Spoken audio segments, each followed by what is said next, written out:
from Suburban Lanes in Buffalo, New York, USA Sports presents the Professional Bowlers Tour. And tonight, it's the $110,000 Buffalo Open. And these are the 5 finalists. In 5th place is veteran George Pappas, who has one title already this year. From the 5th position, his second will be tough. The 4th place finisher, Bob Chamberlain, is from Pontiac, Michigan. His only PBA title was a come-from-behind victory. He'll have to do it again for number 2. Qualifying 3rd is Ron Bell, who has returned to the PBA Tour after a 7-year hiatus. The comeback would be complete with a title tonight. In 2nd place is Mark Roth, who is approaching the $1 million mark in career earnings. His history of big wins speaks for itself. And the man they'll be shooting at, this week's leader, Brian Voss, a winner 2 weeks ago in Houston. He is predicting another title tonight. The $110,000 Buffalo Open on USA is brought to you in part by the Stroh Brewing Company, family brewed quality for over 200 years. And by Mobil Super Unleaded Gasoline. Mobil Super Unleaded, it's really powerful. And by Levi's, jeans, cords, and shirts for quality and style you can count on. And good evening, everybody, and welcome to Buffalo and this edition of the PBA Tour. I'm Al Troutwig along with Mike Durbin. We are just outside of Buffalo in Amherst, New York. And your first question might be, wait a minute, why aren't these guys in Cheektowaga where they usually are? Well, over the winter, throughway lanes had the roof cave in because of snow. And we have found a very comfortable home at Suburban Lanes here and at Suburban Amherst. And Mike, the conditions are similar or very different than the bowlers have come to expect here? Well, they're similar to what they have been over at Thruway Lanes. This is a two-sided house, has 52 lanes, and it's basically an inside house. In other words, the bowlers will be playing probably close to the 3rd arrow, and if they hook it a little bit more, closer to the 4th arrow. The pin carry is tough. We didn't have a 300 game all week long. I expect the scores to be moderate. You know, the bowler that can stay clean, strike out in the 10th frame is probably the one that's going to win today. A little more on the 5 bowlers that we will be seeing tonight. We'll begin with an old veteran, silky smooth George Pappas, who, as he says, grinds them out. George does grind him out. He has a way of saying that he's only bowled well 3 times this year. He bowled very well at the Las Vegas tournament. He bowled well at the Tournament of Champions and at the ABC Masters. He won in Vegas. He's made over $70,000 this year. A win this year would keep his hopes for, or win this week would keep his hopes for Bowler of the Year still alive. Now, our next bowler, Mike, Bob Chamberlain, is a testament to any old bowler out there who thinks he's too old to join the tour. Bob waited a long time to come out here. Well, he waited actually until age 35 before he decided taking on the tour full time. This is really his first full year on the PBA Tour. He bowled sporadic tournaments before this. He's our PBA national champion. He won in Toledo, Ohio, which was our PBA nationals. It's considered one of the jewels of the Triple Crown of bowling. He's an excellent bowler. He bowled great on that TV show. Shot well over 700. So if he gets it going today, he can shoot those big scores. That brings us to the story of Ron Bell. 7 years off the tour, suddenly he's back.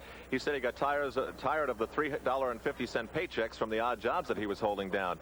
He may just say, what the heck, I'm enjoying being here, and just pull through it all. You never can tell. I know I went from 1972 through 1979 without winning a PBA tournament, and then suddenly I won one, and a lot of wins started following that one. So that could happen with Ron Bell. He's never won a tournament, but this could be his first right here in Suburban Lanes in Amherst, New York. Now, Mark Roth is in 2nd position. Interesting because he met Brian Voss, who was in the top spot in the last game of match play. Roth lost, and he will be bowling from 2nd position, and then he'll have to bowl one more game than he would if he was bowling from the top spot. He's having a great year, and he's a true candidate for Bowler of the Year. He is the leading candidate for Bowler of the Year. He's right at 99,000, and so if whatever he does today, he's going to go over the $100,000 mark. Even more important, I think, is that if he wins today, it brings him within $900 of the the magic $1 million career mark. And as he says, it's going to happen. It's only a matter of time when he reaches that mark. If he wins today, it almost puts a lock for him on Bowler of the Year. So he's really in good shape, but he's got to win 2 games to do that.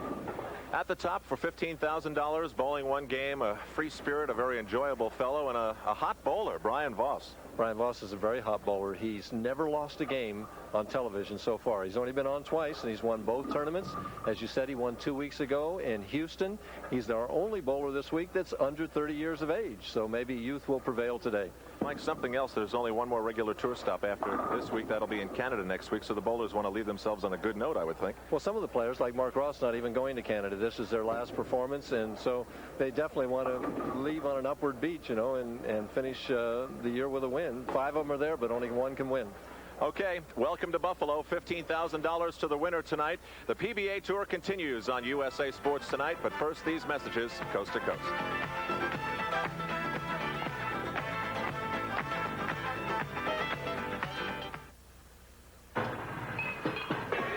Sounds like there's a bear in the beer. What are we going to do? I'll be right back. Where's he going? He's going to get that beer from that bear. That's not just a bear. That's a grizzly. Yeah, but that's not just a beer. That's fire-brewed Stroh's. I thought we had 3 cases. Well, had to make a deal. Stroh's and Stroh Light, fire brewed for smoother taste. What a bummer. Another engine we can't mess up. How could Mobil do this to me? Yeah. Make their super unleaded gasoline that good. It's really powerful. High octane is so... Knocking and pinging is becoming a lost art. Yeah. I just hope nobody else finds out how good their gasoline is. How could they find out? Mobil could make a television commercial.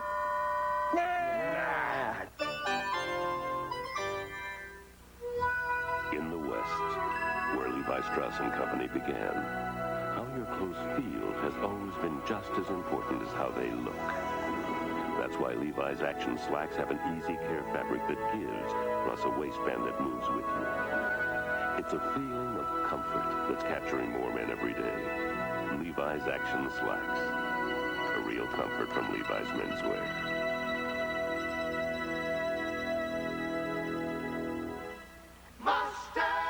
The new Mustang GT. Hard right. Bigger front stabilizer bars flatten the curve. Quick left. Rear quadra-shock suspension holds the line. New control in a car called Mustang GT. Want more? Take the uninhibited Mustang convertible. Or the sophisticated technology of Mustang SVO. Decisions, decisions, decisions. Mustang! Have you driven the best built American cars? Driven a Ford Racing. In front of a packed house at Suburban Lanes just outside of Buffalo, George Pappas and Bob Chamberlain will get things underway. Pappas from Charlotte, North Carolina, and Bob Chamberlain from Pontiac, Michigan, nearly the same age. Pappas 37, Chamberlain 35, yet George on the right side of your screen has won more than $500,000 more than Bob Chamberlain. That is because Bob is in his first full year on the PBA Tour, and George has been a PBA member for 15 years. Yeah, we're going to see 2 contrasting methods of attack here. George playing the extreme outside line as he leaves a soft 10 on the first shot, and Bob Chamberlain playing inside closer to the 3rd arrow. He is deliberate, Mike, yet smooth once he gets started. Classic delivery here. 5 steps. See the free swing, left arm out for balance. Watch the follow through. See the lift right there. See the thumb is out of the ball at this point. And he's lifting the with the fingers. George has a type of game that you want your youngster to pattern himself or herself after. 60 feet to the 10 pin.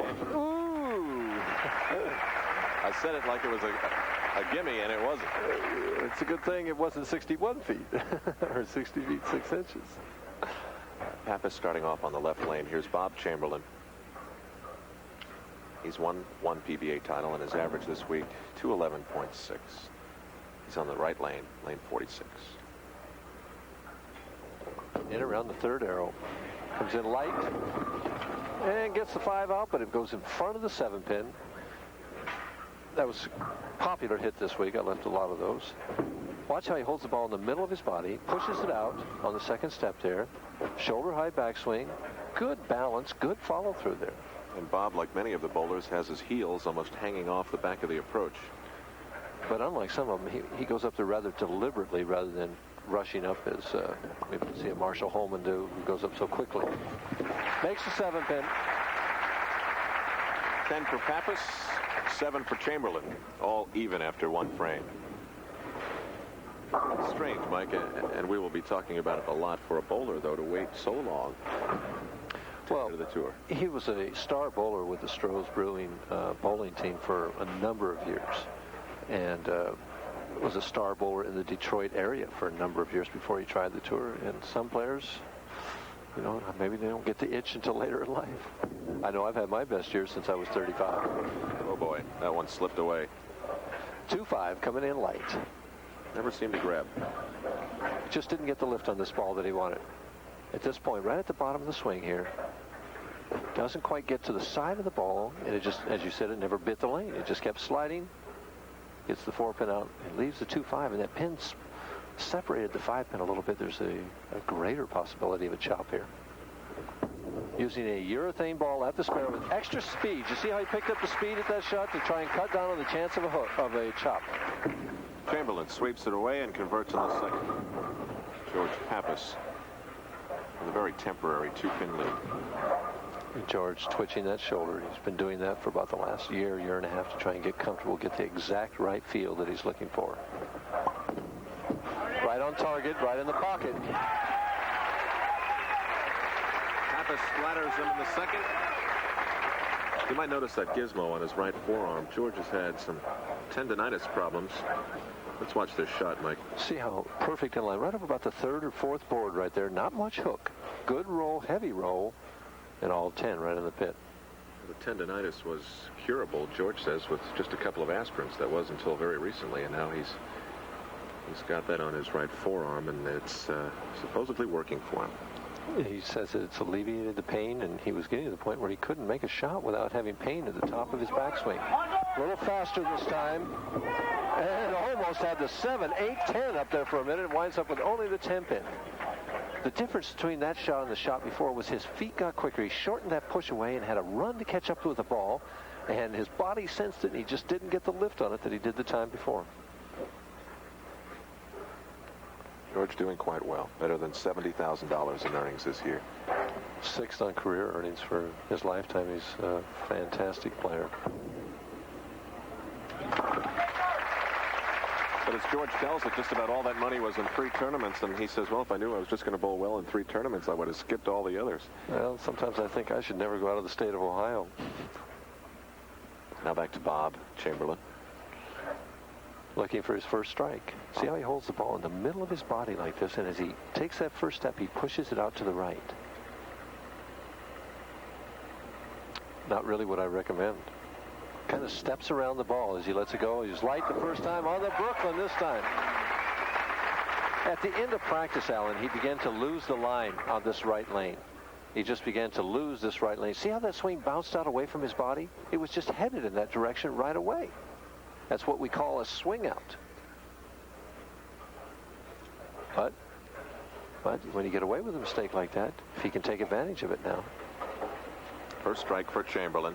He still trails by 2 pins. Pappas spare strike spare. Can take the lead for the first time in the match here with a double. Light again. That never grabbed either. Interesting. He picked a finish on that lane. He's got to make some kind of adjustment on both lanes. He really doesn't have the pocket on either one. How's that for a perplexed look? Yeah, gosh. It's a bad sign when you see the bowler shaking his head like that.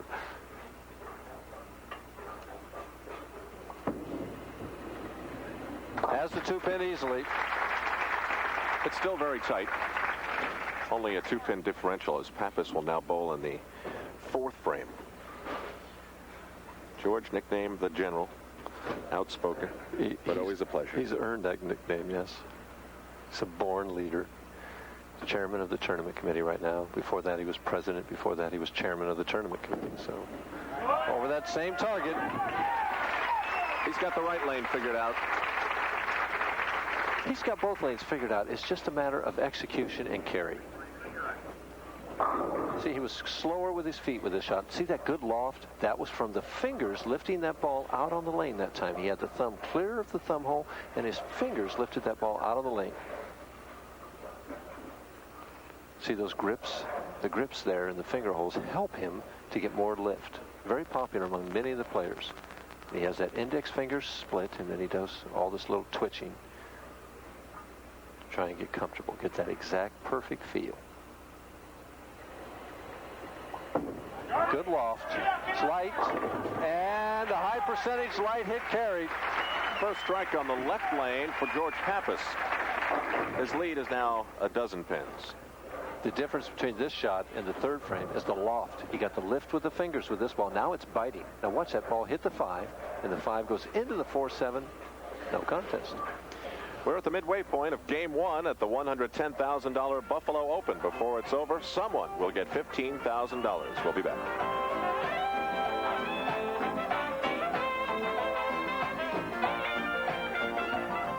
Jimmy Martin is not a professional bowler, but he's changed the game of bowling forever. With the Martin Lane Reader, you'll be bowling the best scores of your life in minutes. Stop line-finding guesswork. Get the ball into the pocket fast. And here's Jimmy Martin.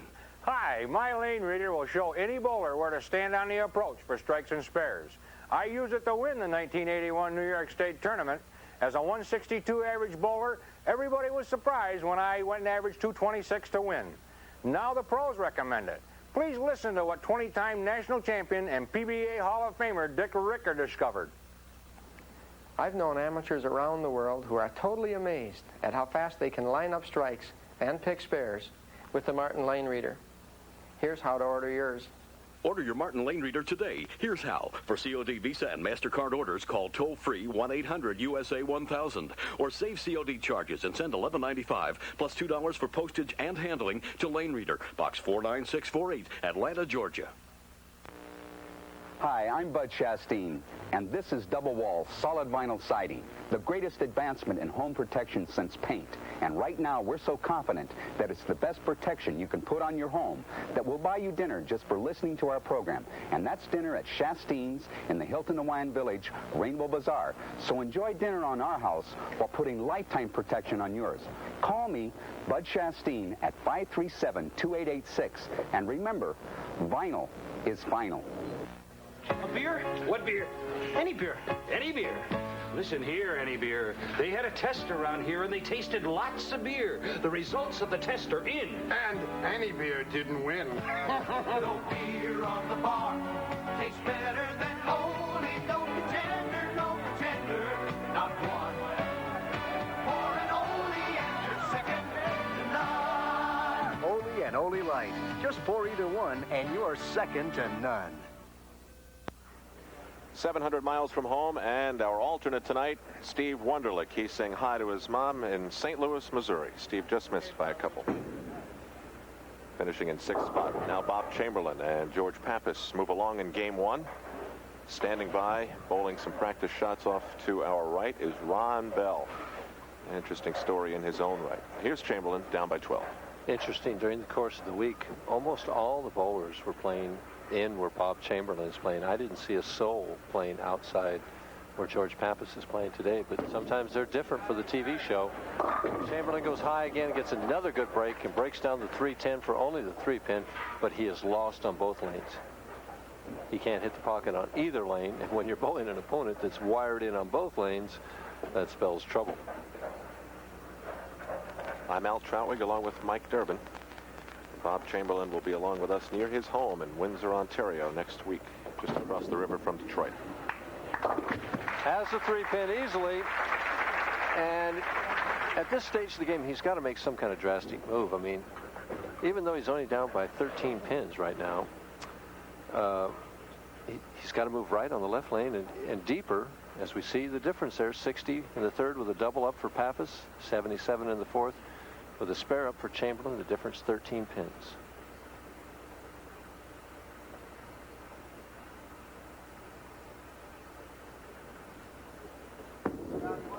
That looks better. And it gets that 5 out of there. Boy, he just blew it out of there.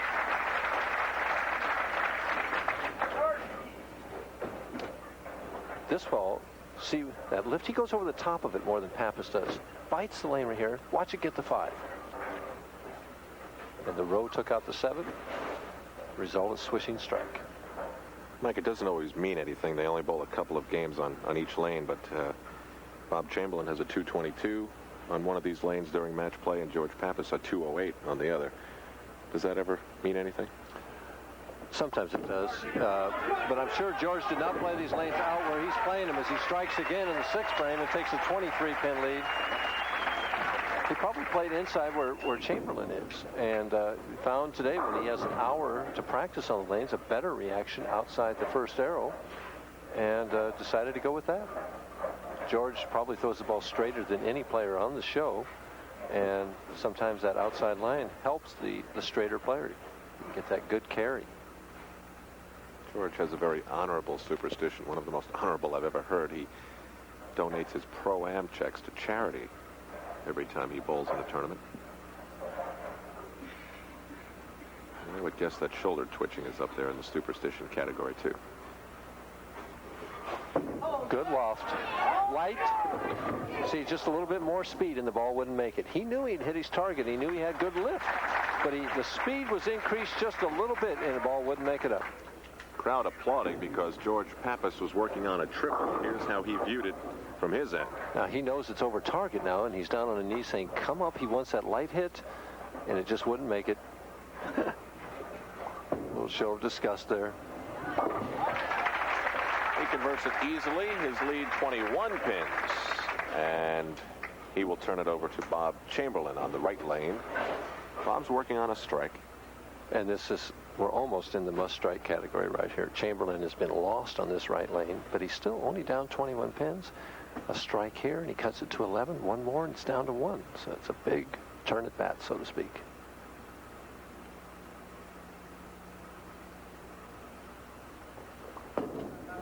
Tie again on the Brooklyn. Breaks down the 310 again. Knew it immediately. Yeah, he knew it immediately. He's just not getting the ball out to his target. Bob Chamberlain receiving some support this evening from his wife, Patty. That is her. And they have 2 children, Bobby and Lisa. I haven't seen them around, but I'm sure they're interested. Has the 3-pin. And he's running out of frames. Staying clean. Shakes his head there. Like I said, it's a bad sign. That is not a replay of his earlier reaction. It has stayed the same. And we see the difference there. 138, the spare working for George. 117, spare working for Chamberlain. The difference, 21 pins, 8-frame action.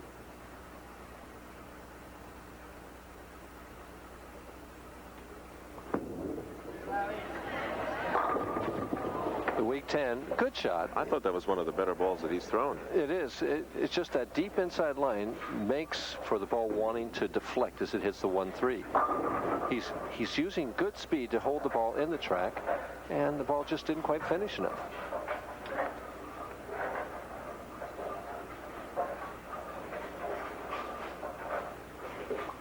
Crossley at the 10-pin has it easily, but he's in trouble. Only 2 frames to go and down 22 pins. Pappas can pretty much put it away with his turn up. Of course, Bob wasn't alone this week in trying to figure out these lanes. For the first time this year, there wasn't one perfect game thrown, as Mike has mentioned.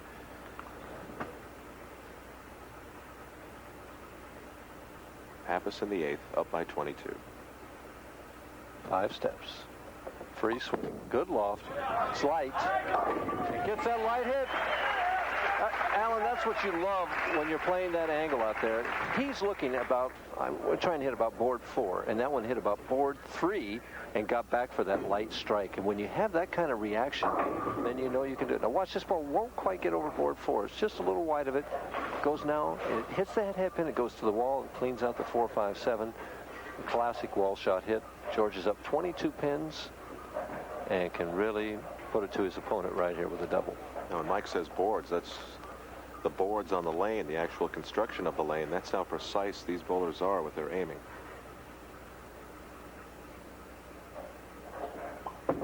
That's right there. Oh, boy, you can't throw it any better than that. George is on today. That's his 6th strike. Watch the loft here. See the height, the backswing, and he gets it about 3 feet over that foul line. Oh, it's just biting heavily right here. He's put Bob Chamberlain in a must-strike situation. He's got to strike out to make Pappas mark. 3rd time for Bob in the championship round this year. He's won 1 title. High again. And one more time. 3 times in a row. He broke up the split on that lane. He got 9. He's bowling a 190, but it could be much worse if he had put a couple circles there. time he threw his hands up at the end as if to say, I've tried it all. It's just not going to work for me. And this game, I do believe, is sliding away to George Pappas. Well, he's probably going to have to show up for the 10th frame, but that's about all. But Chamberlain's had a good week. He's having a good year.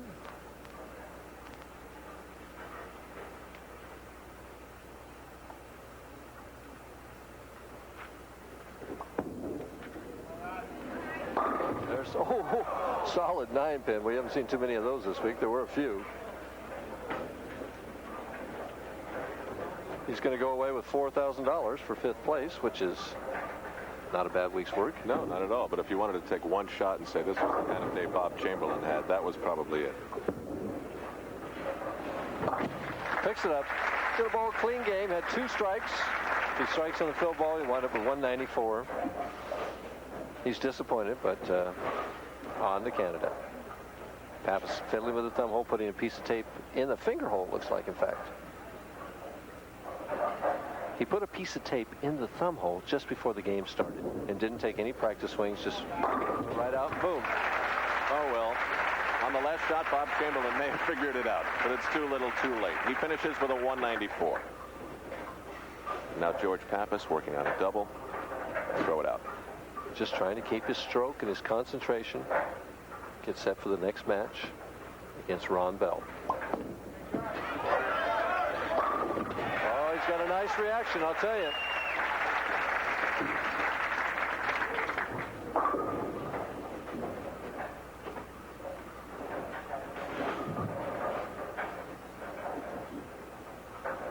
George is a perfect blend of style and power. It's a great style going up there, yet gets heavy lift, good fingers, and a medium-sized hook. Gives this one a little more room. It ain't going to make it, but gets 9 out of it. Be in the 230s with a spare, be 237. Very commendable game. That looked like it was between the 2nd and 3rd board that time. Yeah, he got it out a little wider.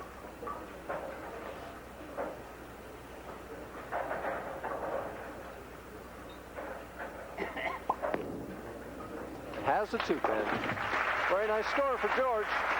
George Pappas, 237. Bob Chamberlain, 194. In just a moment, George Pappas will return to the approach. And waiting there to meet him and maybe beat him will be Ron Bell. We'll be back from Buffalo on USA in a moment.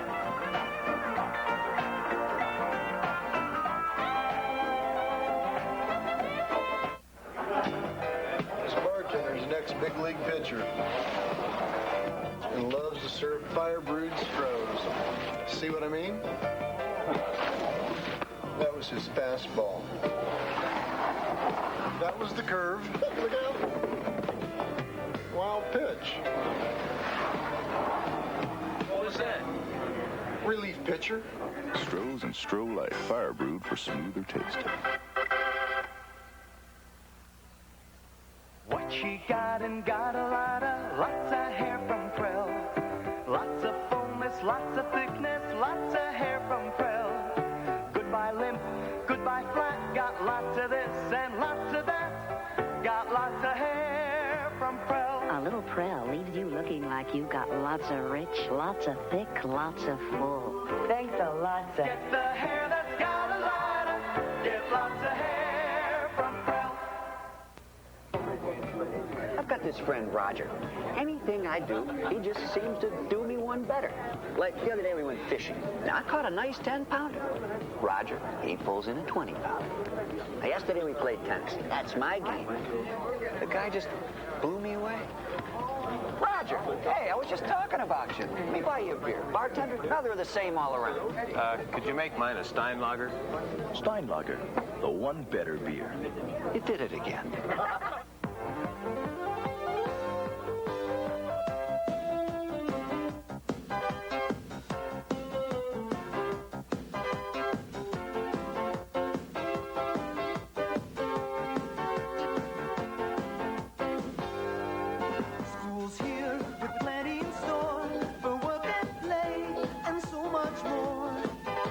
I know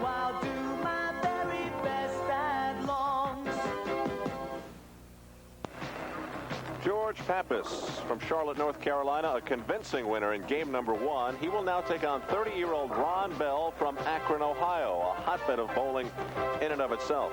Now, tonight we are seeing 5 bowlers who combined have 42 PBA titles. George Pappas has 9 of them. Ron Bell has none of them.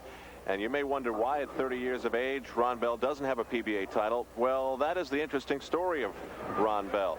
He decided just a few years ago he was tired of bowling and took some time off. Here's a little bit more on that and more on Ron Bell in a chat I had with him earlier.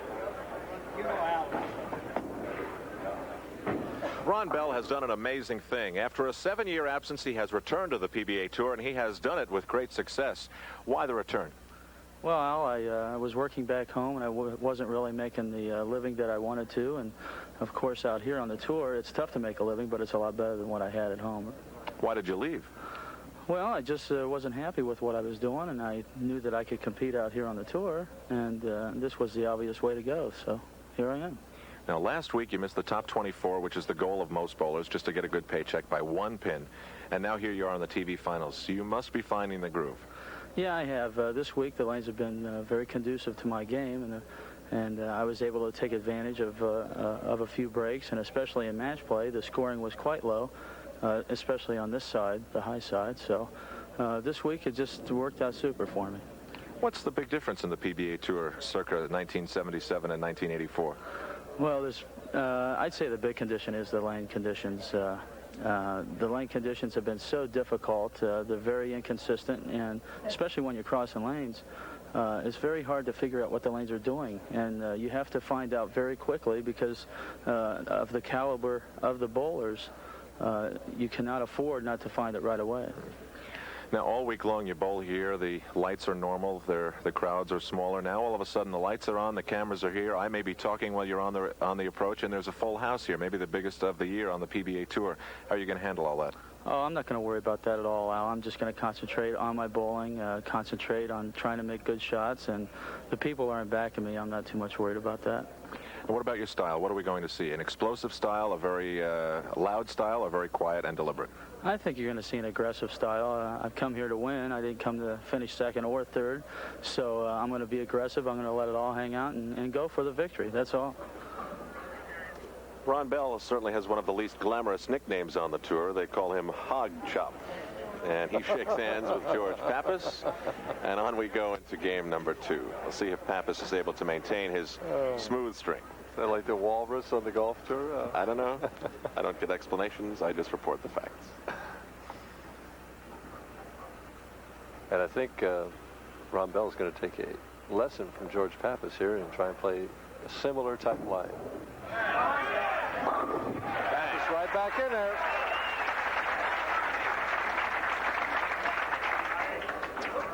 George right over around the 4th, 5th board.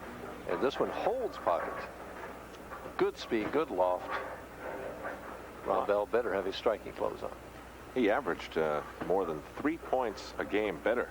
3 pins per game better, rather, than George Pappas. And he's underway. He's in about the 5th or 6th board. Very similar type line. And he's asking for his first re-rack on lane 45. We will notice that Ron Bell, during a string of strikes, will sit in the very same seat. That's one of his little secrets. Well, he's hoping to fulfill that superstition and get a string of strikes going. Yeah. You know, and waiting for the re-rack. It's taking a little time. Now they got it. Ron just wants to win a PBA title. Get himself to the Firestone Tournament of Champions. Holds that ball out there. Chance to take a quick lead. And does. Well, immediately, George Pappas knows he's in for a battle here. Well, the guy, in his interview, he said, you know, he came to win. 4-step player. He holds it out there. Left foot back. Closes that shoulder at the last second. Gets good turn and lift and loft out of the lane. General George back on the right lane now, working on a strike. What a contrast we have here. I mean, George is so skinny at 140 pounds, and Ron is at 210. Heftier. Heftier, a little hog chop, yeah. As they both start with doubles. It's just a testament to the sport of bowling that anybody can do it, and that it's open to all different shapes, sizes. right over about the fourth board where we've seen him so many times before. And it looks like it's going high here, but it just holds. Bang.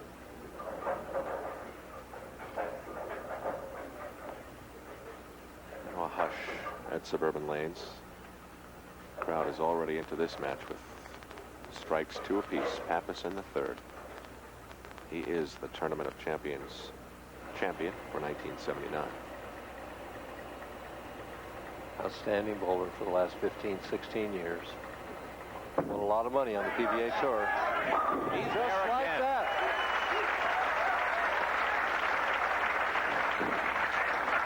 Well, which one's going to crack first, Alan? Pappas with the experience as we see him again right over about the first arrow here. And the ball biting heavily here. Oh, he's got a nice ball reaction. He's making great shots. Now, Mike, Ron Bell's bowling hero, if you want to call him that, is Carmen Salvino. Anything particular in his style that you see? No, there's not much similar. As he lets this one go too wide and gets it back for the 2-8. He lost that ball a little bit. Only the 2-8. Keeps this, makes the spare. He's still in the match. Carmen's a very aggressive player, and Ron has said he wants to be aggressive tonight. But there really aren't a lot of similarities in styles.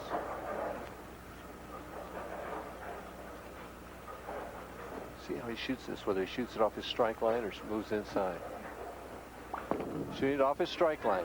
Has it perfectly. Kind of a tip to bowlers out there. I think the reason he shot that off his strike line is he knows what the lane is doing from that portion of the lane around the first arrow. And he didn't know if he'd have moved inside whether the ball was going to hook or slide or what it would do. So Ron Bell cracks first, but only briefly. There you see strikes across the board for Pappas, and Bell 48 through the second frame, down by 12, and now bowling in the fourth. High, 3-6-10. Plowed through the left-hand side. His ball hooks a little bit more than George's, and he's just not quite getting the good reaction that George is getting. George is getting such a super reaction out there. He's taking his time. It shows a lot of poise out there before shooting this spare. See him spread that index finger there. Holds the ball down low, the hand right, a little bit on the side of the ball there. On the side in the backswing at the 3-6-10. Nice conversion.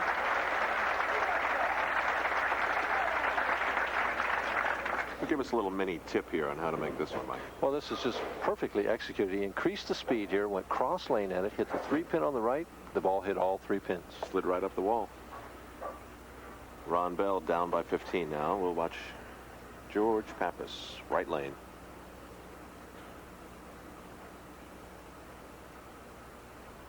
Keeps twitching that shoulder.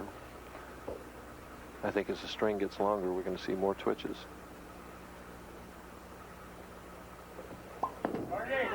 He's there again. Oh.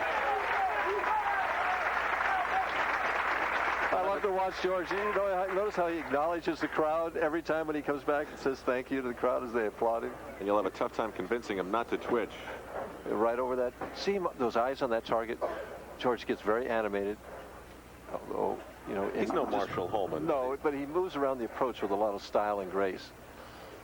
His lead's now 25 as we approach the midway point of game 2.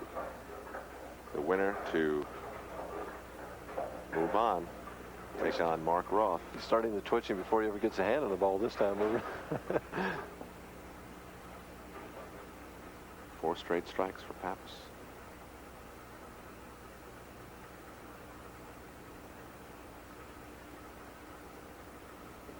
He's there again. Oh, the ball just snapped at the end and left the 4-pin. A great shot. Boy, he thought it was a strike, and so did I. Trouble is, the pins did.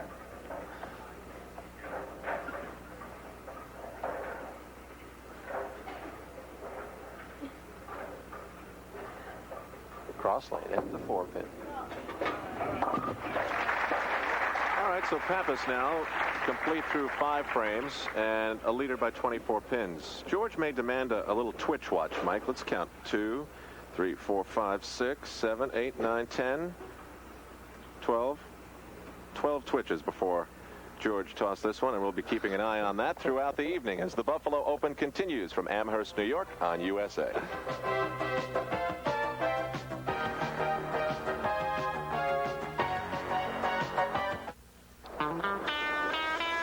Shotgun Rapids, Idaho, and Old Milwaukee both mean something great to these guys. The shotgun means white water at its best, and Old Milwaukee means a great beer. Cold, crisp, Old Milwaukee beer, and smooth, golden Old Milwaukee Light. And Old Milwaukee. And Old Milwaukee Light. Taste as great as their name. You know, guys, doesn't get any better than this. Hey, little guy, let you and me watch a movie, get cuddly. We'll bring along the cookie jar. Won't tell anybody where we are. There's no place like HBO. We'll make your spirit shine, your evenings glow. What a feeling. Oh, what a show. There's no place like HBO. USA, a place to spend your days and nights. USA, where you can let your mind take flight. USA, USA, USA, it's a great place to stay. USA, music, lights, and mystery. USA, the kind of sports you want to see. USA, USA, USA, it's a great place to stay. It's where you find the action. A place to touch a star, a place to laugh in, a place to try to find out who you are. USA, where you can spend your days and nights. USA, we've got the way to make it right. USA, USA, USA, it's a great place to stay. It's a great place to stay. USA. There is not any room for an additional person here at Suburban Lanes in Amherst, New York. We're just about midway between Buffalo and Niagara Falls, which is busy this time of year. Here's Ron Bell, down by 24 pins in the fifth.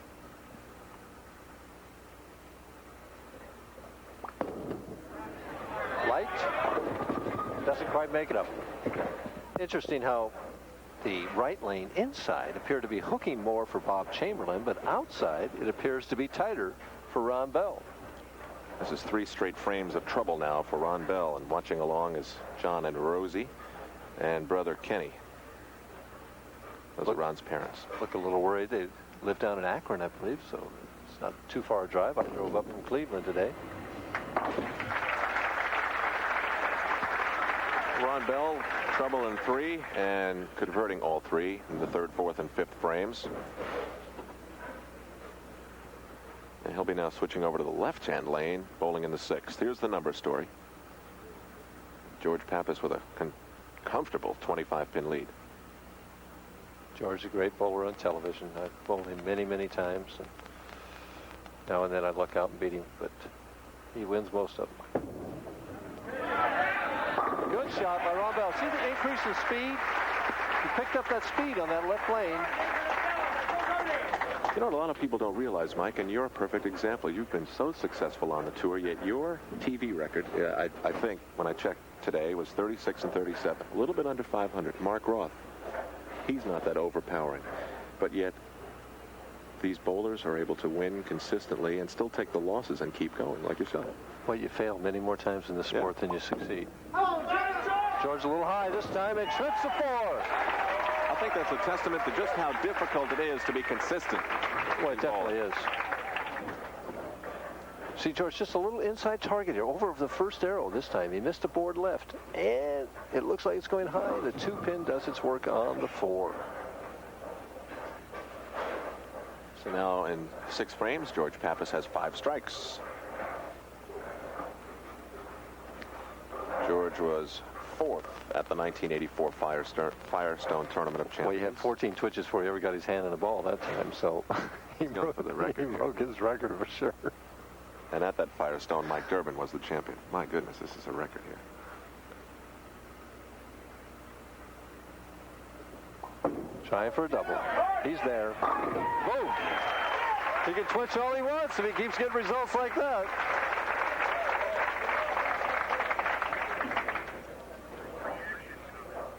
George knows this ball's there. Do you see that? Yes. I love it. It'll be a fun sport when the pins are falling. Oh, yeah, but it isn't too much fun when they're not. Ron Bell in the 7th, down by a bunch.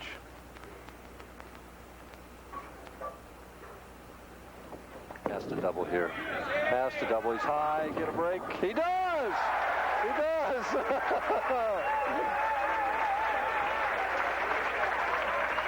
Body English from the booth.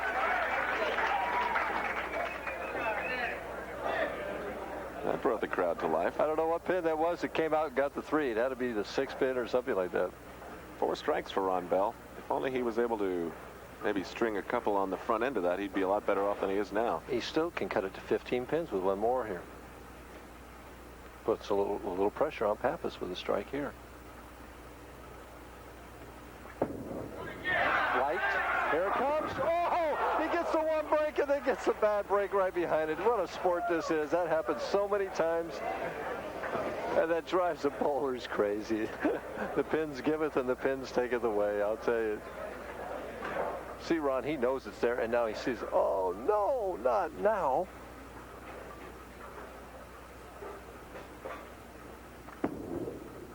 At the 8 pin, has the spare. Well, he did his job. He couldn't have thrown it any better. So often you hear a bowler say that I threw my best ball and I left the pin.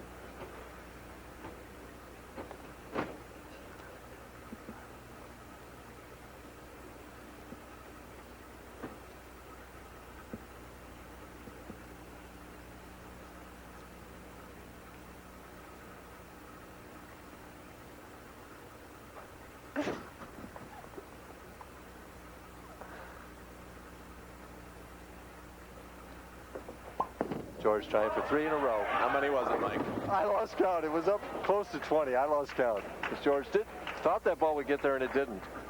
I'm going to have to stop counting. It's distracting my concentration here. You talk about your strange habits. 20 twitches before George Pappas threw that one on the right lane. Up by 24.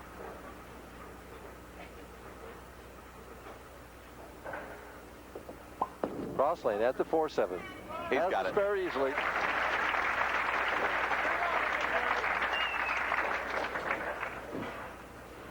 Right now, George is going at a 2:37 pace, his potential 2:57. Ron Bell, if he would strike all the way out, can get 2:33. So George just needs to stay clean and not beat himself. If he would strike on this ball in the 9th frame, then he would force Ron Bell to strike out to make him mark and get a decent count.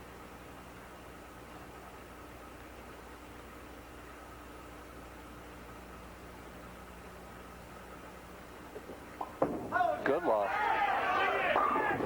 Oh, boy. I'll tell you what, if I were the guy sitting in the wings, I'd be a little bit worried. Mr. Pappas is on tonight, and 7th strike through 9 frames for George Pappas. Now, back to Ron Bell, who said he got really tired of getting $3.50 an hour, working odd jobs for 7 years, and so he's back. And the worst that he will get today is $4,500. He's right there. Nice strike.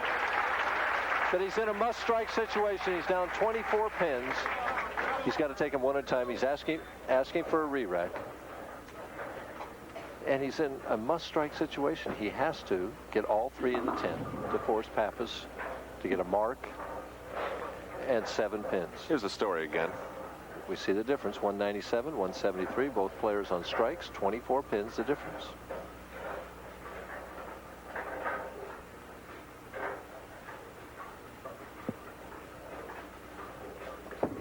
Trying for the double.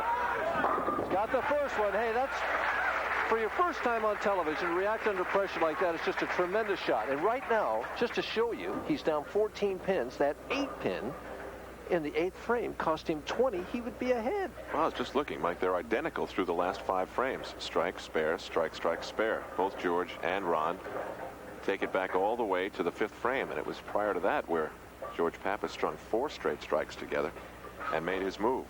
Now here's Ron Bell, second shot of the 10th. This one makes him mark. He's there. He's there. And gets the 10th pin out of there. Great shot. Ron Bell has found the groove. Now he must wonder whether it's too late. Watch this shot. He lifts the finger holes out of this. Now watch the 6 pin. Second from the right is just going to destroy the 10. Tomahawk it. Bang. Last ball for Ron Bell. A strike here makes Pappas get a spare and 7 to win by a pin. And he's there again. Boy, what a finish. That's solid 8 in the 8th frame. Cost him a 250 game. Ron Bell, a 2-3-3. Now let's watch George Pappas, who must spare and 7, correct, to win. When you need a mark in a situation like this, the best kind of mark is always a strike. And that's what George is going for. There's no playing safe here. You go for the strike. Well, this ball ought to be good for 30 twitches, easy. I didn't count. I'm not even looking. I'm just...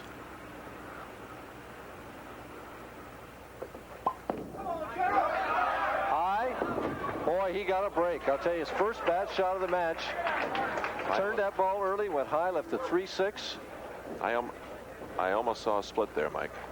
Sure could have been. But anytime you go through the heart of the pins like that, in a pressure situation, you expect to get a split. George is extremely pleased. He just never could get comfortable. You saw him twitching the shoulder and trying to get comfortable. He never got there. Bell's looking off at the score, trying to figure out what George needs. He knows he needs a spare. Has the spare. Still needs 7, which shouldn't be a tremendous problem. What a vast difference it is right now from a few frames ago, and George Pappas led Ron Bell by 35 pins. Last week, in the position round, Ernie Schlegel needed 8 to lead the tournament. 7 would have been a tie. He got 5. He wound up finishing 3rd. So you never take anything for granted. Ron Bell will watch.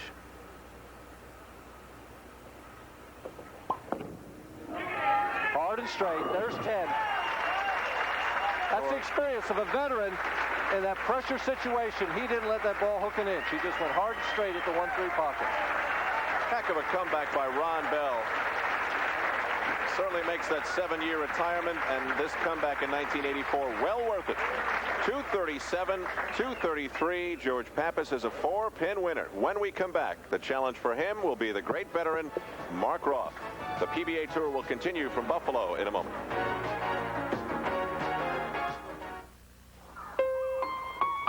East Point, Maine and Old Milwaukee both mean something great to these guys. East Point means a New England clam bake, summer fun, and food at its best. And Old Milwaukee means a great beer. Cold, crisp Old Milwaukee beer and smooth, golden Old Milwaukee Light. Old Milwaukee. And Old Milwaukee Light. Taste as great as their name. You know, guys, it doesn't get any better than this. If you don't like the idea of paying big repair bills on your car, try being a farmer.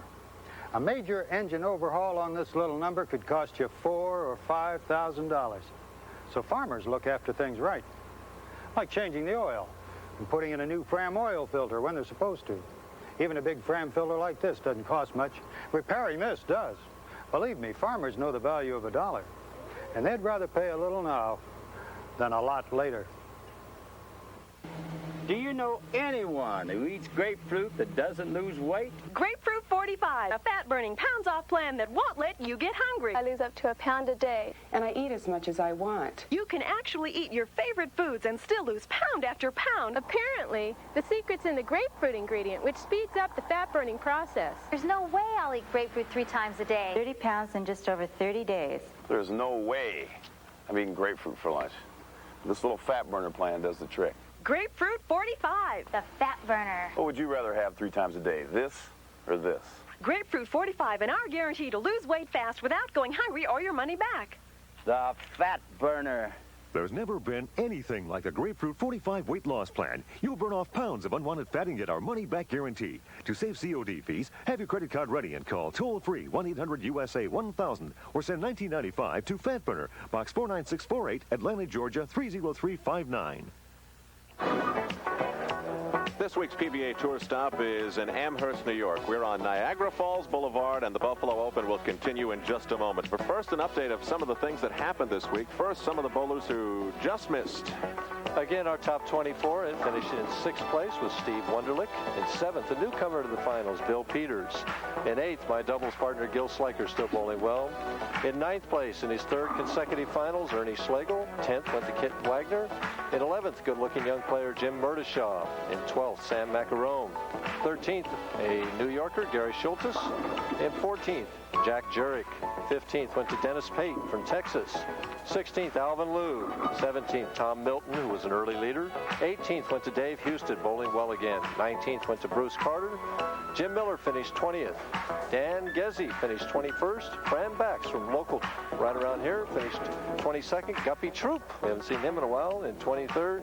And Joe Berardi held up the rest of the pack, finishing 24th. And Mike, as the bowlers will tell you, a couple of titles can mean not driving from tour stop to tour stop, but flying. Here's what I'm talking about. First prize, $15,000. Second, $8,000.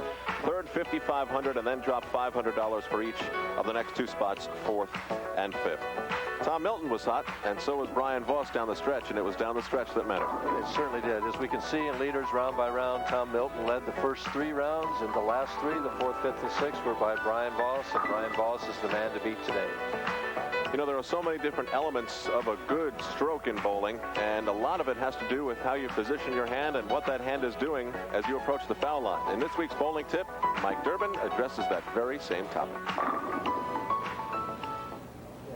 For this week's tip, I want to talk about one of the most important ingredients in the sport of bowling, and that is a good hand release.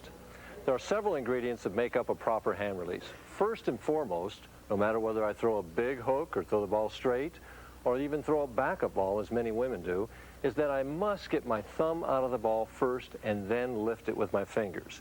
It looks something like this. The thumb comes out and the fingers lift up. What so many amateurs wind up doing is they wind up taking their thumb and fingers out of the ball at basically the same time, like so. This causes the ball to skid or slide going down the lane and not hit the pins very hard. Well, how do I achieve, or what ingredients are in there that enable me to achieve this goal of getting my thumb out of the ball first?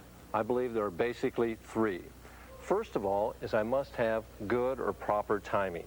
Now that simply means that as I enter my next to last step of my approach, that my backswing is at the peak of the backswing. If it's still going up at this point, like so, that means the ball is going to be late getting to the line, and as a result, my thumb may hang in the release and I won't get out of the ball cleanly. If at the peak of the backswing the ball has already started down, that means the timing is early, and what will probably happen is that I will lose the ball and it won't hit the pins very hard. The second ingredient is that I must have proper body position at the foul line. Now this simply means that I'm on balance. I'm not falling to the right or falling to the left. I've got my foot right underneath my chin and I'm in balance. I'm not bent way over at the waist. I'm upright, somewhat bending with the knees and looking at my target. And as I let the ball go, it comes underneath my shoulder, and about at this point is where the thumb comes out of the ball. Now it's important, as the thumb comes out of the ball, that my wrist is straight at this point. If it's broken, like so, what will probably happen is that I won't get enough lift and the ball will hit the pins weakly. Now the third ingredient is simply a proper ball fit. This simply means that I have my own personal ball and it's drilled to fit my hand. You can achieve this simply by going to your pro shop operator. He's an expert in this manner. He can fit that ball and drill it to fit your hand so that you can let it go with a good hand release. Now, in review, the ingredients that make up this good hand release are, first of all, the thumb must come out of the ball first before the fingers. Second, I have to have proper timing. Third, proper body position. And fourth, a proper ball fit. If I have all of these ingredients, and if you have all of these ingredients, your hand release will improve, and if your hand release improves, so will your scores. We'll see you again next week. And once you get all those things down, the 7-10 comes naturally. A look at the dollar duel on the PBA Tour finds Mark Roth in only 18 tournaments at the top, only $135 short of his sixth $100,000 year. Marshall Holman in a very close race with Mike Durbin sitting next to me, Ricky Sajek, Gil Sliker, Gary Skidmore, Wayne Webb, and on down the list to Ted Hanna's George Pappas, who has won almost all of his money in 3 tournaments, 3 very successful tournaments, and Mark Baker rounds out the top 10. And looking at our championship round records, a new stat that we have here, we see the appearances that bowlers have on television and what their record is. And we see the leader of the pack is the dynamic duo of Marshall Holman and Mark Roth. They've both been on 6 times. However, we noticed that Marshall Holman's only won 1 match on television. That was in the doubles, by the way, Alan, when he won with a 169 game. However, he also lost with a 238 in Austin, Texas. I'm in 3rd right now. We see several players, Berardi, Cook, Janello, Hanley, Hannes, Sajek, Slago, Skidmore, all the way down to Pete Weber that have 4. With the best record going to Gary Skidmore, he has an 8-2 record on television this year. That gives our viewers a chance to see how the bowlers are performing when the lights are on. It was a happy week last week for one of the very popular players on the PBA Tour. Earlier today, I spoke with him. About 2 months ago on a Friday, Mark Williams retired from the PBA Tour, and in one of the shortest retirements in the history of sports, he returned on Monday. Well, last week in Waukegan, Illinois, he won his very first PBA title, and that has to be a very big change for any bowler to win their first title. What's the first thing you thought about having won? First thing I thought about was the Pro Tour qualifiers we bowl before every tournament to get into the tournament. This makes me exempt for 1 calendar year, and it's the Pro Tour qualifiers is a pressure day for us. Generally, we know what we have to bowl, and it's not like you just go out and try to beat more of the other guys. You just basically have to bowl a score, and it can really be tough on you. What was your success in the qualifiers before? How often did you survive? I've only missed 2 of them this year. It was probably 2 tournaments where I wouldn't have bowled good even if I had made the qualifier.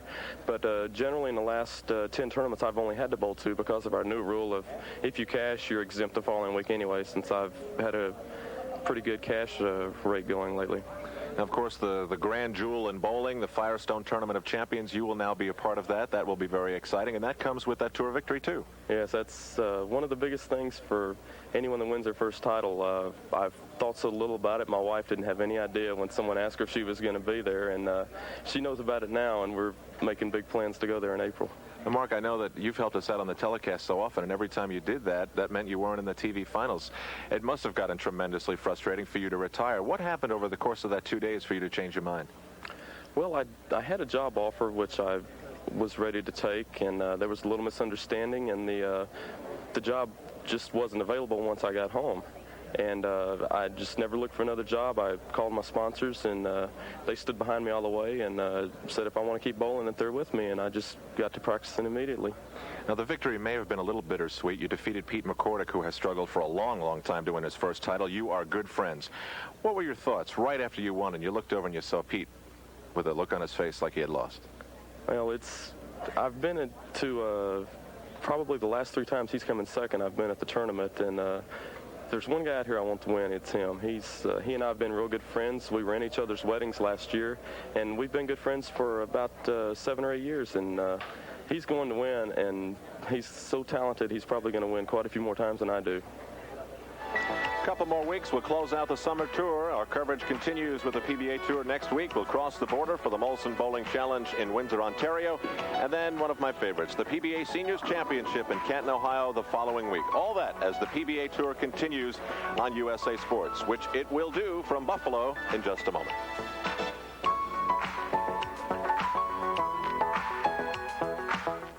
The worst stock market crash in history rocked the nation yesterday as stock prices collapsed. On October 24th, 1929, the news that shocked the world didn't surprise everyone. 2 months earlier, Business Week readers were warned about stock prices that seemed unsteady. Business Week was then only a few weeks old. Today, the look of the magazine has changed, but not its significance. It was Business Week that told its readers about the takeover epidemic in the steel industry. And before the computer war broke out, Business Week readers not only knew it was coming, but who would come out on top. Week after week after week, Business Week tells you exactly what's going on in business and how it could affect your business. It's all right here, in the most concise, accessible form possible. But this publication does more than report the news. Business Week interprets, even anticipates, and that's important. Because in business, nobody likes to be taken by surprise. Business Week magazine revealed this week. Subscribe to Business Week right now, and you'll get 32 weekly issues at the low basic rate of only $24.95. That's just 78 cents an issue, a savings of more than 60% off the cover price. And along with your paid subscription, Business Week will send you one more valuable business tool, the Business Week Solar Calculator, free. This desktop calculator is powered by any light source, requires no batteries, and it's free with your paid subscription to Business Week. Subscribe to Business Week. You'll get 32 weekly issues for only $24.95. And remember, the Business Week Solar Calculator is free with your paid subscription. This is one business opportunity you ought to take advantage of. Order now. To get Business Week and your Business Week Solar Calculator, call toll-free 1-800-USA-1000. 32 issues are just $24.95. This low basic rate saves you more than $39 off the cover price. Your calculator is free with your paid subscription. Call 1-800-USA-1000. That number again is 1-800-USA-1000. George Pappas is hot. Not an open frame in his last two games, and one of these two gentlemen will move into the championship match. Between them, 39 PBA titles of experience. Mark Roth has 30, second on the all-time list, only to Earl Anthony, who now in retirement has 41. And George Pappas has been bowling in such a way that it may remove the smile of Mark Roth, who bowls just the way you might expect someone from Brooklyn to bowl. Very rough and with a big, big hook. Earlier I had a chance to talk about Mark's year and how things are going for him. A win tonight would push Mark Roth over the $100,000 mark for the 6th time and put you very darn close to $1 million. But talking to you before, Mark, it didn't seem that those titles, those numbers were very important. No, not really. You know, 100,000 I've done before. I've got it right now, and it's, you know, you want to come out here and make a good living, and I'm making it right now, so that's what I want to do. A little bit different this year. Every week we come out, and you're there pretty much. Last year it wasn't necessarily the case. Why the difference? Well, I work with my partner, Bob Simonelli, and he's my coach, and found a couple of things I was doing wrong, and helped me out. I'm throwing the ball a lot better, and I feel a lot more confident this year. Now, last year you said you didn't really feel like bowling. Is it now because you're back in the groove that you feel like bowling again? Well, I do and I don't. Some weeks, if I don't want to bowl, I just go home and just take a week off. But when I come out, I really want to bowl, and I put my mind to it. Now, absent from the scene also this year is Earl Anthony. That makes you probably the leading spokesman of veterinary tour victories on the tour. Did that have anything to do with you coming back?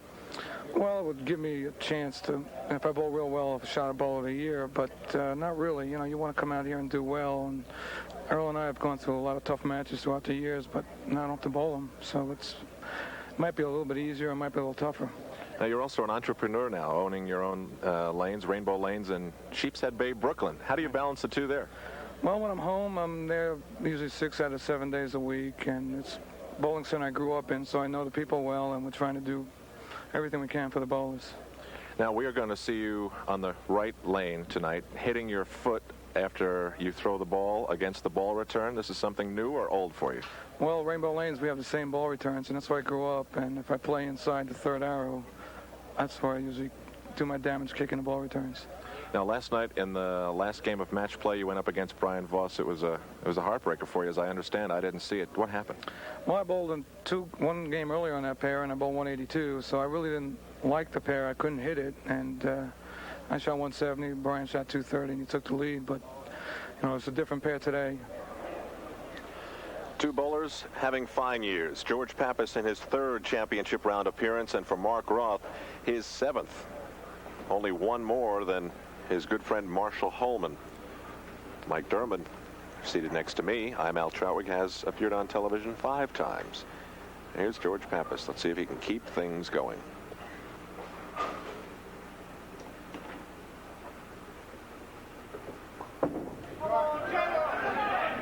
That ball hooked on him for the first time. Now, I don't know whether he got slow in between, with a 5-minute break in between games, or whether the lane broke down. He's looking, counting the boards, because he looks like he threw it right in the same place. And right now, it hooks. See, it grabbed that lane right there.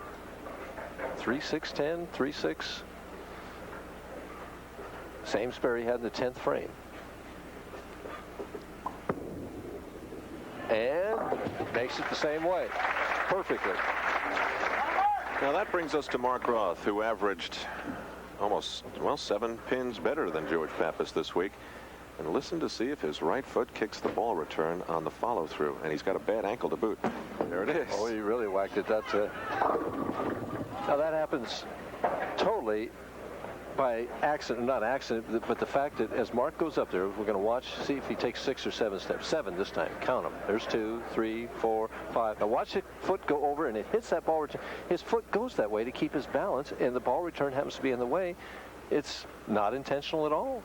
If it were intentional, he'd be fine every time he did it, but of course it's not intentional, and it can't be helped. It's just part of his delivery, the way he throws the bowling ball, and he hits it on that right lane, but he grew up with it that way, so he's used to it, and it doesn't bother his concentration. He's really enjoying himself this week. Seemed very, very loose today.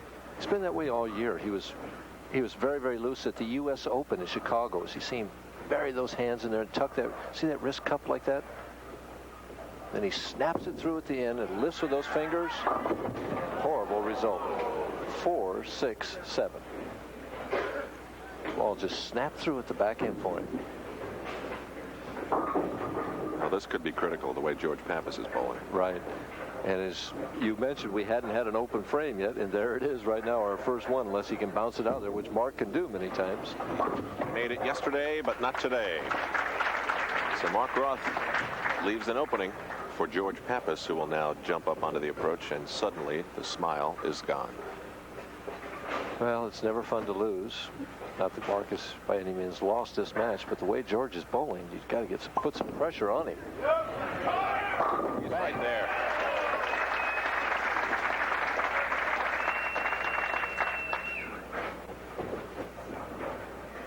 What we've seen all afternoon so far, George right around the first arrow, about the 4th board again. You see how accurate he is. And it's like an instant replay of about 10 different shots that we've seen this afternoon. They all look the same.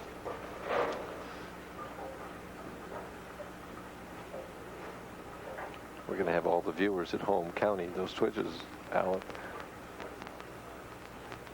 Why should they be any different from us? Now, as long as George is not self-conscious about it, it doesn't bother him. He keeps throwing those strikes.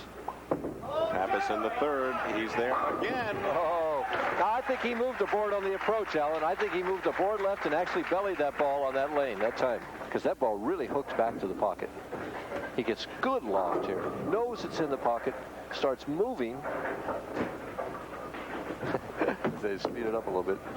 And Mark's got to get something going. See, even with a powerful ball that Mark Roth throws, that inside line ball hits half pocket and leaves that weak 10. As he goes over and gets a piece of tape right now, tears it off, he's going to put it in that thumb hole. Mark has some of the most bizarre calluses on his hand. I mean, some of them are the size of $50, and some of them are a ½ inch high. And that's why you see all the tapings and the coverings on his fingers. It takes him 15 or 20 minutes just to get his hands ready to bowl. He really whacks that ball. Shoots those spares on the right side of the lane, on the right lane. Now Mark Roth will bounce back to the left lane, which troubled him a shot ago. He's got to be thinking about it. Here's the story. That open frame in the 2nd now puts Roth in a 24-pin hole. Still looking for his first strike. Moves in deeper, turns it harder. And this time comes in light, but gets the tickler hit. Hit him thin and watch him spin, as Billy Whaley used to say. The ball barely hits the head pin. But in order to get a strike, the 1 pin has to hit the 2. So watch the 1 and see if it hits the 2. Just barely clipped that 2, went to the sideboard and cleaned out the 4-7.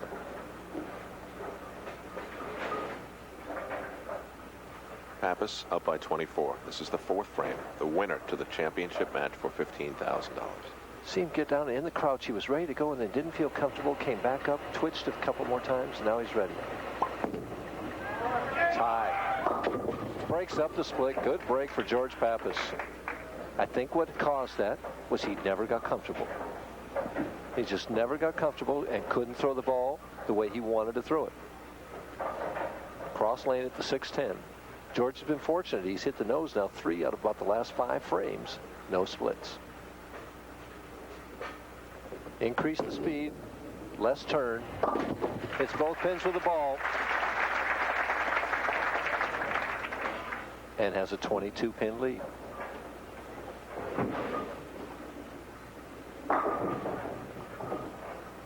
You may hear off to the side, Brian Voss, very smooth, very confident, a winner in Houston 2 weeks ago. He's taking some warm-up tosses. Here's Pappas in the 5th. We're in suburban lanes just outside of Buffalo. A little high. No, it held right in there. 7-pin goes last. And the story, midway point of this, the third game in our coverage of the $110,000 Buffalo Open, is George Pappas up by 22. We'll be back in a moment.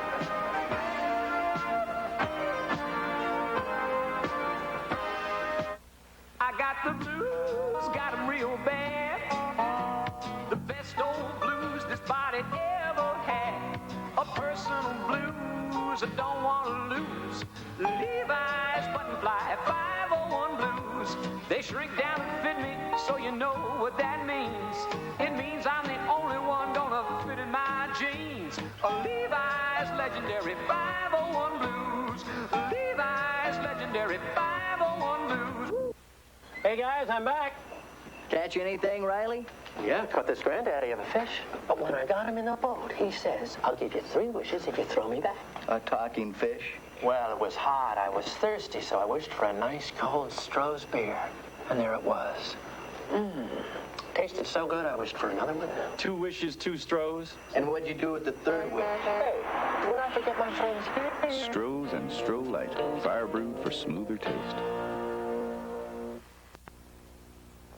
It's major motion clearance time at your Hawaii Nissan Datsun dealer. We're moving 1984 Nissans with fantastic closeout prices. But that's not all. Because when you enter the Nissan Mainland Motion Sweepstakes, you could win one of 10 round trips for 2 on United Airlines to your choice of United's mainland cities. So hurry into the major motion clearance and look for our display. It could move you like never before.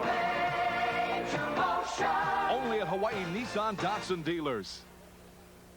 Hi, I'm Berg Buchakian to tell you about a chain of events you don't want to miss. Right now, our entire selection of 14-karat gold chains are at 50% savings. Add a touch of class to your life with a beautiful elegance of gold at Security Diamond and Conrad Jewelers on the 2 busiest corners in Ala Moana Center, where your credit is always welcome. Put some sparkle in your life, Security Diamond and Conrad Jewelers. Next week with the Molson Bowling Challenge. We'll be in Windsor, Ontario, Mike and I. We'll bring you that, and then the PBA Seniors Championship the following week from Canton, Ohio. Here's Mark Roth. He's bowling against George Pappas. This is Roth in the 5th, down by 22. Needs a double here, Alan. Needs a double bad. And, oh, the 6-pin just missed a 10. Didn't get the break. Really twisted this one up. Watch how much he turns this ball. Really got over the top of that ball, almost over the 4th arrow. And the 6-pin, the ball deflects. And the 6-pin falls, just misses the 10. Straightens it out, goes perfectly straight at the 10-pin. Hardly ever see Mark Roth miss a 10-pin. In fact, you don't see him miss too many spares, period. Through 5 frames now, it is still George Pappas comfortably in front by 22 pins. You see it 88 to 66, and a very strange combination of bowlers we have tonight. One's kicking the ball return, and the other is doing 25 twitches before he throws the ball. Mark trying to get something going. Gets that light strike again. A spinning ball that Mark Roth throws. All those revs on it. High backswing. Ball, the head pin barely gets the 2 this time. Just barely nicks it. Pins dancing around fighting with one another to get down. Only the 2nd strike for Mark Roth, who doesn't seem concerned about it. He's still smiling. It's amazing. He's really loose. But he's running out of frames.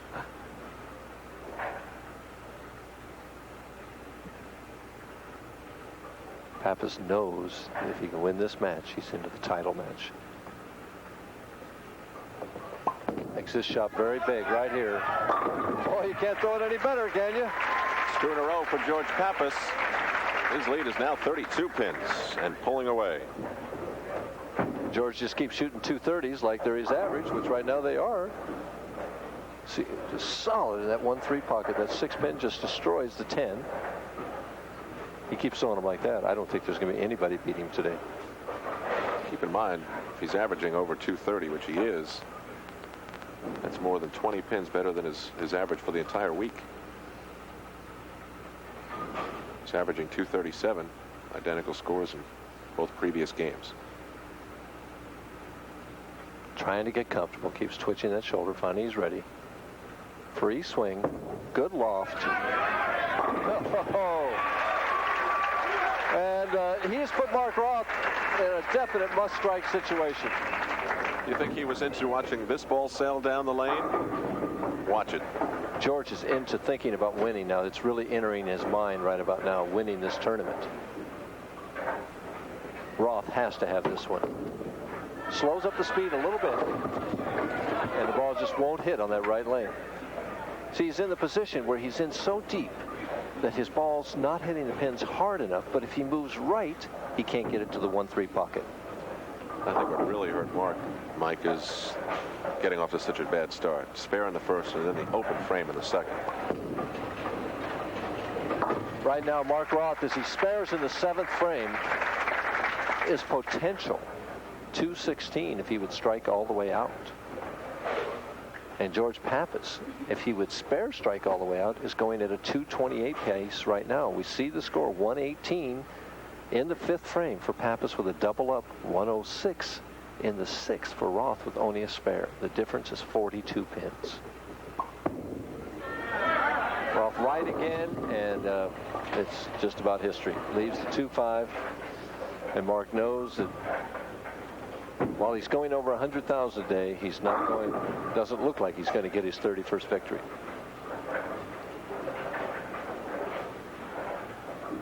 He didn't take any time on this toss. See how he straightens the ball out of the spare. Mark's the most natural, gifted bowler probably to enter the game ever. He just is a tremendous natural talent. Not going well. But everything's going well for this man right here, George Pappas, as he steps up on the approach. Trying for 4 in a row, which would put him in the 230s one more time.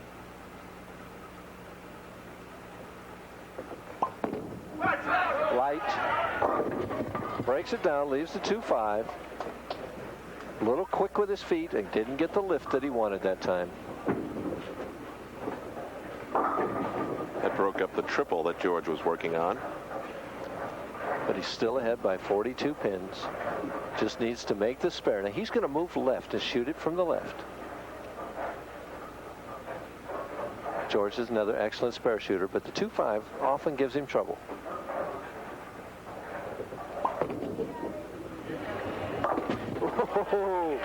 Well, it knocked it over. That's what counts. George doesn't care. That spares up on the sheet right now. Into the 9th frame, he's ahead by 42 pins. Best Mark Roth can get is 204. George Pappas would have to open both the 9th and 10th frames to lose this match. It just isn't working for the Tour's leading money man, Mark Roth.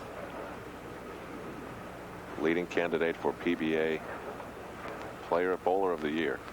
And here's George Pappas, 9th frame.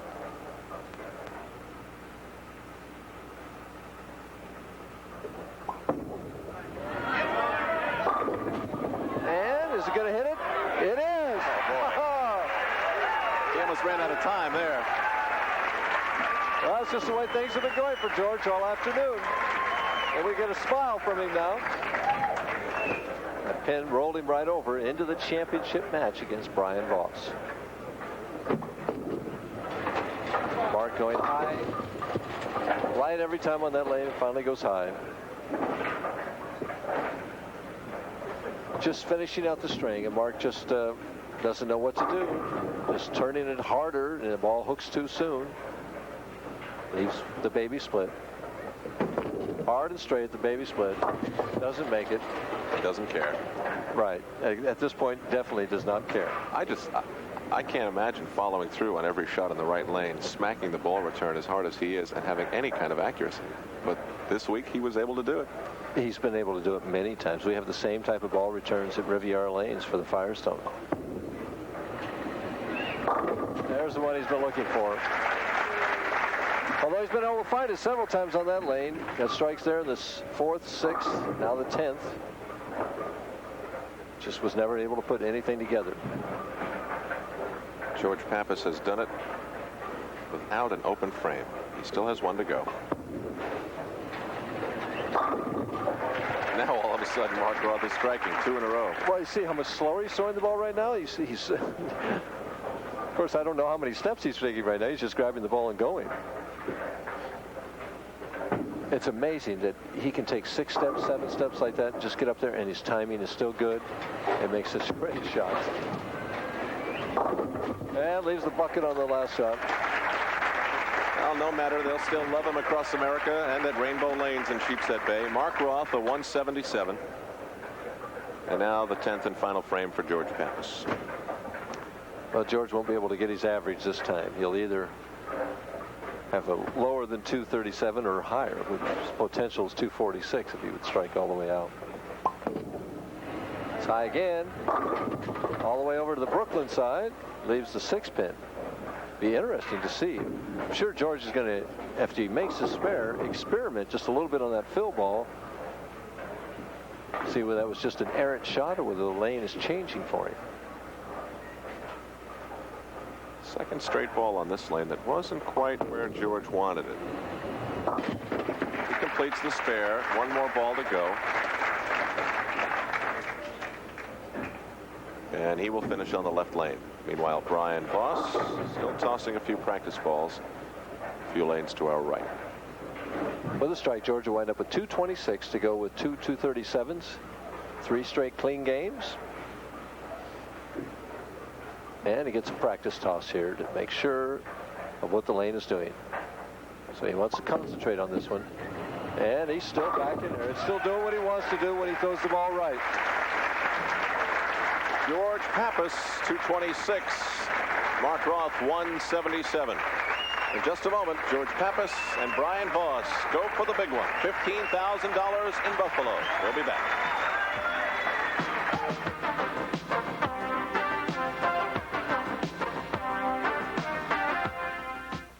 Jimmy Martin, inventor of the world-famous Martin Lane reader, wants you to become a better bowler today. Every serious bowler I know needs the 9 bowling accessories contained in my toolkit. That's right. Each kit has everything you'll need to improve your bowling skills. There's a Stay Dry bag for sweaty hands and a Pro Grip rosin bag that's used by professionals in all sports. The Jimmy Martin Toolkit also comes complete with ball tape, a cat claw grip strip, and folding scissors so you can adjust your ball whenever necessary. Have you ever done this?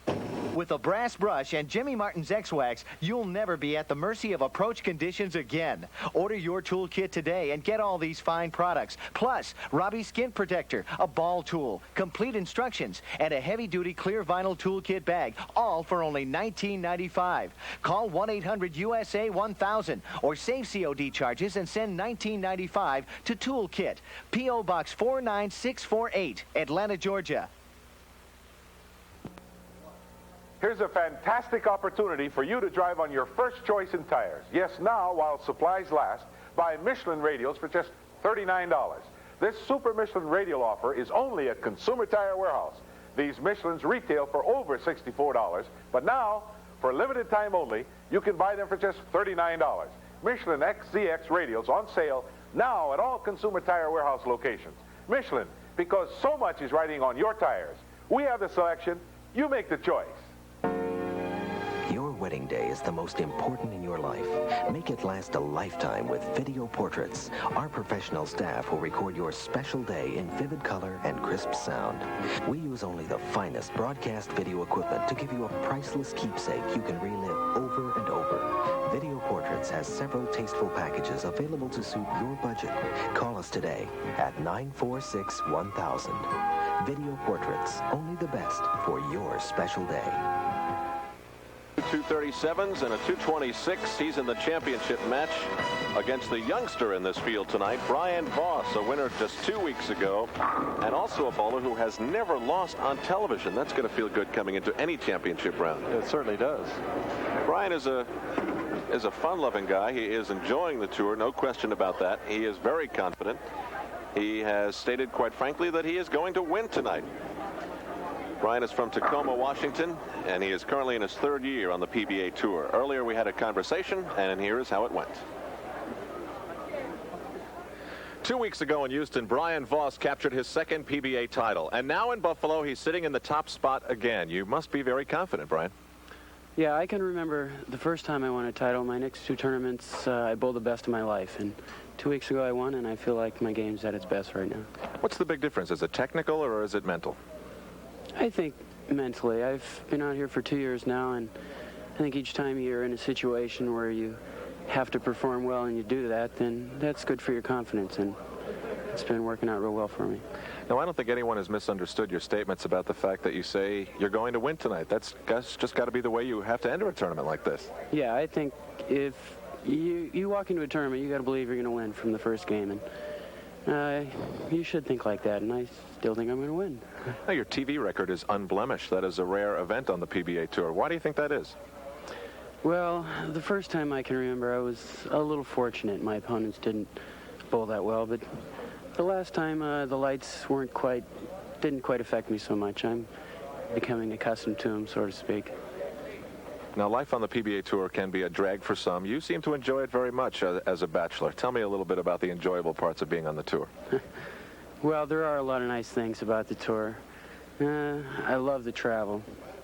I've been flying around lately. That's the best. Driving once in a while is a little hectic, but you have a little nightlife, and you're your own boss. You do what you want. And if you're going to be a good player out here, you have to understand that you got to sleep some nights, and other nights you're allowed to have fun. Now, the lanes this week, no perfect games. First time this year that's happened on the tour. How did you find them? Well, they were much to my liking. When I bowled in Europe for 2 years, this was basically the shot. You had to play inside of 15 and be really aggressive, throw the ball with a lot of speed. So they're to my liking. Brian Voss and George Pappas bowling for $15,000. George's perspective about the enjoyable things on the tour slightly different. He's enjoying this week in Buffalo because of the city's famous chicken wings. And he is now bowling on the left-hand lane. That's interesting you say that, too, because the chicken wing is referred to by the bowlers is when they let the elbow fly and the ball doesn't make it to the head pin. So George twitches his shoulder and hoping he doesn't chicken wing it out there. He is picking up exactly where he left off. George, like all great players, as we see his shot, same one we've seen over and over again, when he finds it on a pair of lanes, is like a machine. He has a very repetitive game. He keeps throwing shot after shot just the same. Brian Voss is a tough competitor, but he better have his striking clothes on. Brian had the best average this week, 219. Four-step player. Good lift on the ball. And right through the heart. He just never got out of that thumb cleanly. How's that for a slap in the face? Well, it's a heck of a way to start. Pushes, now steps. Ball in time, good slide. Just held on to it too long, went left of target. 6, 7, 10. He's in a position he has to go for it. Very similar to what happened to Mark Roth in the last game, and he was unable to recover. So is it straight? Has a chance. Has a chance. Like it never happened. Brian Voss, a tremendous conversion in the first frame. See him straighten this shot out. At about this point, you could see that the ball was not going to hook, and it nicks that 6-pin. Lickety split like it was nothing to it. That has to pump his adrenaline up. It certainly got the crowd into the match right away in the second frame. And sometimes when you're sitting on the bench and your opponent does that to you, it affects you. But George Pappas is so tough-minded, I don't think it will. Back in the pocket now. See, a little thing like that gets that adrenaline pumping. Boy, that might have been just a ticket. We have two very smooth bowlers in this championship matchup. It's amazing how a bad break leaving the split, if you can convert it, can turn into a good break because it charges you up. It's like a recovery shot in golf. George taking a little extra time. It always takes a lot of time anyway. This is for his 10th title. That's a magic figure among professional bowlers to get into double digits.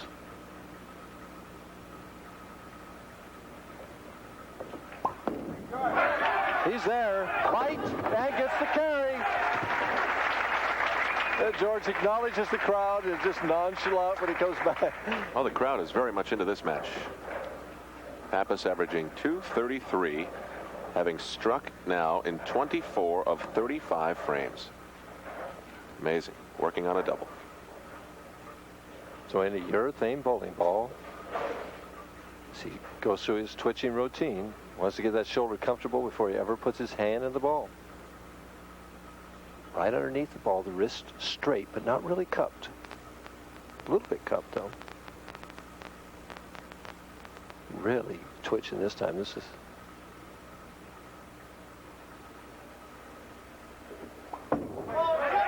He's there. Oh, yeah. As Pappas says, yes.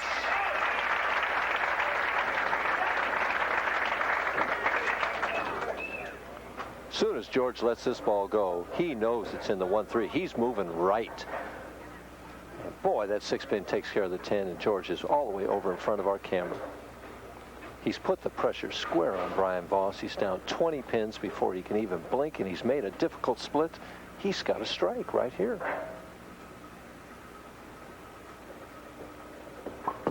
A little high, and trips that 4-pin out of there. Keeps him in the match. He's knocked Pappas's lead down to 10. Over about the 18th board here. Now watch the 2-pin, third from the left. It goes to the wall, gets both the 4 and the 7. There's the story. 4th frame now, Brian Voss, left-hand lane. I'm Al Troutwig along with Mike Durbin. We're at Suburban Lanes just outside of Buffalo, New York.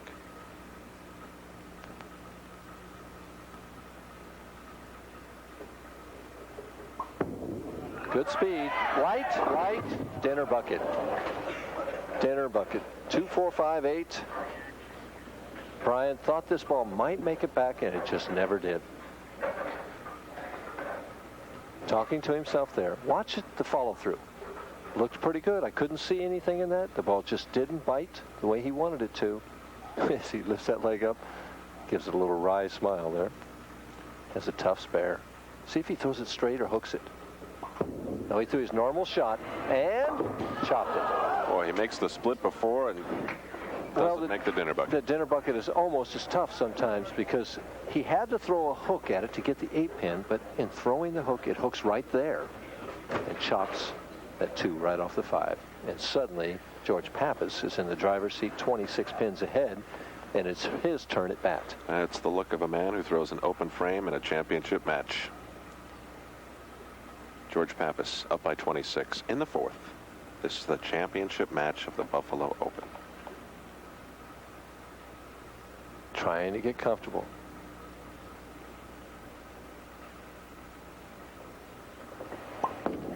Good speed. Light.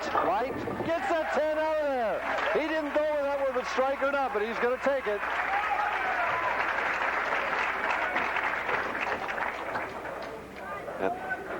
Now, George is watching the ball. Now, he knows it's not going to be solid in the pocket, so he's watching that 10. Oh, baby, he said.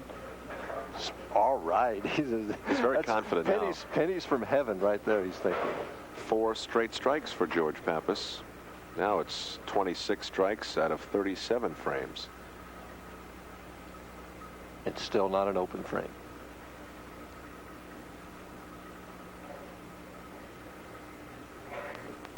As the string gets longer and he gets closer to that 10th title, he takes a little more time and twitches that shoulder a few more times.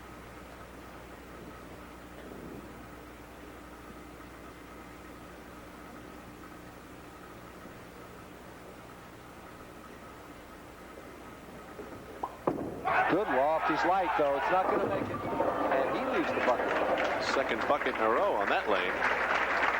And that'll break up the string of 4 straight strikes. We talked about the hand release and the tip today, and George looked at his hand as he came back, and he just never got his thumb out of that ball cleanly.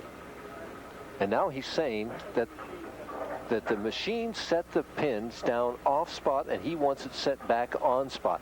Now, we are allowed by the rules, the PBA rules, to do this. That if that machine set the pins down off spot, they have to be set by hand on spot. And Harry Golden is agreeing with him. Interesting that Brian Voss left the exact same spare, never said a word, shot the spare and chopped it. The experienced George Pappas says, hey, I know the rules. I'm the chairman of the tournament committee. I've read my rule book. I want those pins put on spot, and they're going to put them on spot. There's Harry Golden, tournament director. How long has it been since he's missed an event? Never? Well, yeah, he missed this winter because he had heart surgery this winter. That's right. He had bypass heart surgery this winter, and so he did. His mechanic is down there putting them on the spot down there. That spare is tough enough to make when the pins are on spot. When you add a little distance between that 2 and 5, it becomes almost impossible. All right, the crowd settles down once again. George Pappas looking at the bucket. Left lane. The spare is a big shot because it keeps his momentum going. He's shooting it from the left, same place Brian Voss did. He almost missed the 2-5, and he's going to miss it. Oh, and I made it on the left. I thought he had missed it as he blows a breath of air. That's certainly not the way he played it. At this point, it looked like it was going to hook by it entirely, and it stops as the 2-pin hits the 5 and bounces into the 8. And so, midway of the 5th frame, it is George Pappas leading by 32 pins. The championship match of the Buffalo Open will continue on USA in a moment.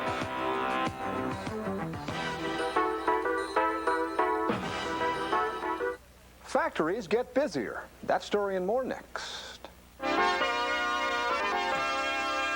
The Wall Street Journal Late News with William Bruce, brought to you by Ford Motor Company. You're going to love the quality. At Ford, quality is job one. Good evening, everyone. A sign of further economic strength. The nation's factories, utilities, and mines in July operated closer to capacity than they have in more than 4 years. The National Organization of Women is filing suit against Mutual of Omaha, claiming it unfairly charges women higher rates for health and disability insurance, which Mutual denies. And farm equipment sales are still sluggish, but a sharp increase in truck sales helped International Harvester dramatically reduce its losses last quarter. Now this message. You're gonna love the quality, 'cause that's what goes into a car whenever we build one. You're gonna love the quality. You'll love the quality built by Ford. From the folks in engineering to the people in design, from the factory to the showroom to the people on the line, we say you're gonna love the quality. Ford. Quality is job one.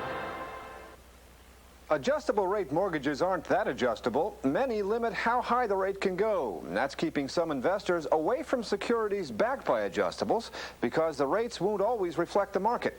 If the trend continues, home buyers may face less available, more costly loans. And architects are drawing more pay. Starting salaries at small New York firms are up 43%. But young architects still feel underpaid. On Wall Street, stock prices closed solidly higher in active trading today. The Dow Jones Industrial Average rose more than 10 points. For the Wall Street Journal, I'm William Bruce. Thanks for joining us, and good night.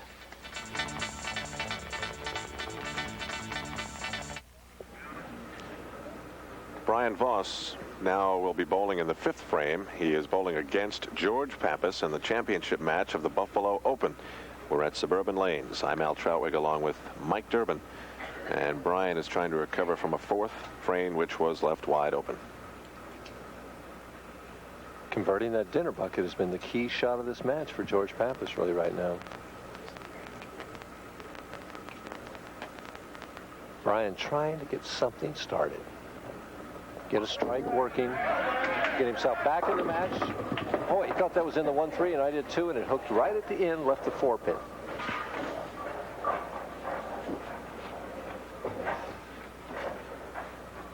The way George is going, he's not making any mistakes. The mistakes he is making, he's getting spares, filling the frames. It's going to take a string of strikes to beat him. You're not going to beat him with spares. That's a 32-pin differential now between Brian Voss, 25 years old, and the experienced general from Charlotte, North Carolina, George Pappas. So we see Pappas with 106 in the fourth and a spare up in the fifth. Voss with 74. The difference, 32 pins. George Pappas has him at this point halfway through the championship match.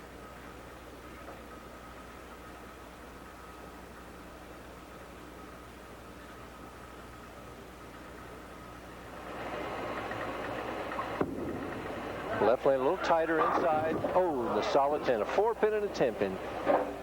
He's making good shots now. One errant shot, and he just can't afford these taps. He's got to get some strikes to get himself back in the match. Pappas is not going to beat himself. Watch a good shot here over about the 18th board. Watch the 6-pin, second from the right. Flies right around that 10. Has to make this. Has it. Got it. Conversion by Voss in the sixth. Now over to George Pappas, who, Mike, is trying to pull off a relatively rare event, a start from fifth position and capturing a PBA title, something you did to win the Firestone this year. But how tough is it? It's extremely tough when you've got to beat 4 opponents. I mean, they're all great players out there. To win 4 matches in a row out here is so tough. For years, we went on our national telecast, and it had never been done until Timmy Harahan did it in Kansas City in 1967. Good speed for George, right in the pocket. You notice George has hardly left any 10 pins. George has hardly left any pins. That's true, but I mean, that angle, that outside angle is carrying so well for him. Watch it. This will be his 5th strike in 6 frames and maintain his lead at 33 pins. And watch the 6-pin go to the wall and love tap that 10 out of there with that good heavy roll he had on that ball. Well, when you average 233, you can make other bowlers look like that. Brian not watching George, looking off and now looking down. And you can also win from the 5th position. Here's George Pappas in the 7th. When they get to this point, you know, it's a 1-game match. They've dropped all the pins. Pappas trying to put the hammer on his opponent. He's got him down, wants to knock him out. And he's gone out. Got that 10th out of there. And we saw almost a little Marshall Home in there from George Pappas. The teeth grinched and the hand slapped. See him watching that target, left hand out for balance. Now he knows it's in there. He's made his best shot. One more, baby, one more. Yes. And you couldn't see his teeth come together, but they did. 3 lanes worth of body English for George Pappas. Now back to Brian Voss.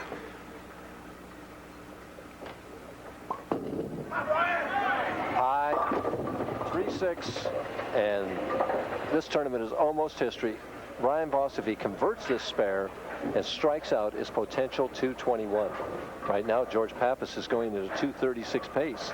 So Brian Voss's only hope is to strike out and hope Pappas opens, which it doesn't appear that that's going to happen. And almost missed the spare. He threw that like a beaten man, though. He almost tossed it away. Yes, he did. You're right. Yeah, you saw that right on, Alan.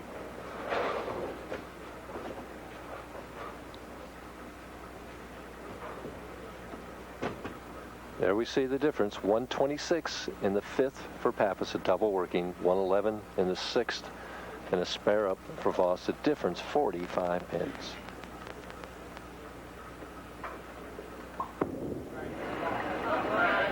There's the one he's looking for. He's got that left lane down. Interesting, it was the left lane that gave him the trouble in the 4th frame with the dinner bucket. It's good lift, good roll. See him get all the way to the side of that ball that time?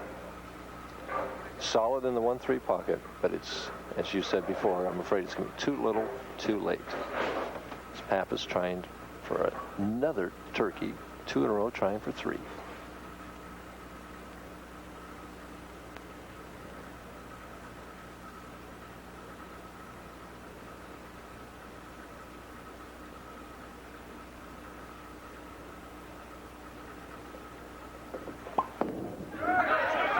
Turn, and he's getting all the breaks. It came too high, and he still got it. George turned this ball a little early, didn't clear the thumb cleanly. It was left of target, and he's just thinking, hold, hold. You can't read his lips. But now to see the reaction, he knows that's the one that seals the fate. 2 reactions inside of 1 reaction. And there's a completely different reaction. 9th frame. Brian Voss very stoic. Not showing any emotion, although you know his heart has to be breaking inside. This has turned out to be one of the most lopsided championship matches we've ever had on USA. Last week, our scorekeeper won by 100.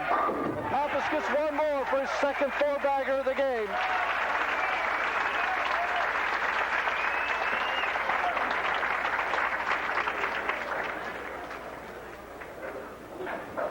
That 10th title is so sweet sometimes. The ball has fallen off the return behind Brian Voss. And Brian facetiously says to George, I can't do that because we have a rule that you can't put his hand in the other player's finger holes and thumb holes. That takes a little of the tenseness off the situation. And Brian, in the 9th, puts one away. Second straight strike for him, and very much like Mark Roth and Ron Bell, who preceded him in the losers column, he may have found the groove too late. Well, I'll tell you, George has only missed 1 strike. I mean, out of 9 frames, he's got 8 strikes. That's hard to beat. Yep. Especially this has been, as they said, a tough condition all week long. George has made it look easy. And Brian finishing like a champion. A lot of class.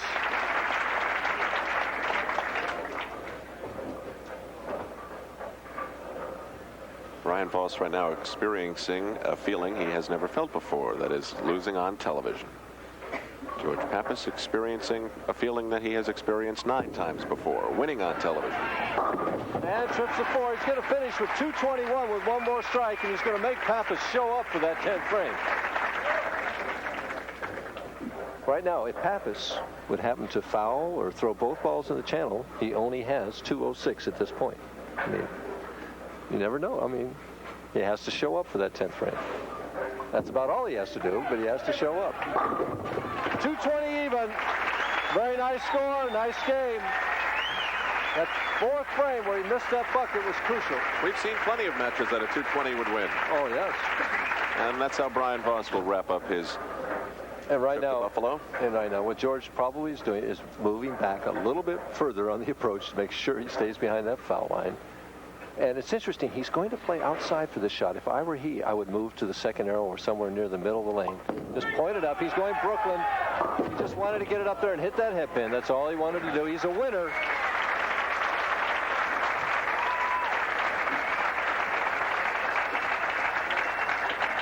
.3610. If he converts this, it'd be in the 250s. And he makes it. Keeping his record intact, 4 clean games, an excellent display, great display of championship bowling by George Pappas. And George Pappas will have swept through from the 5th position without an open frame.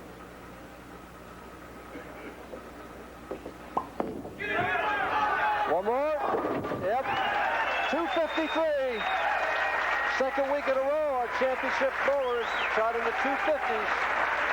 George Pappas bowled 43 frames and came away with 31 strikes. And he will shuffle off from Buffalo with $15,000. 253 to 220 for Brian Voss. And we'll be talking with our champion in just a moment as we wrap up our coverage of the Buffalo Open on USA Sports.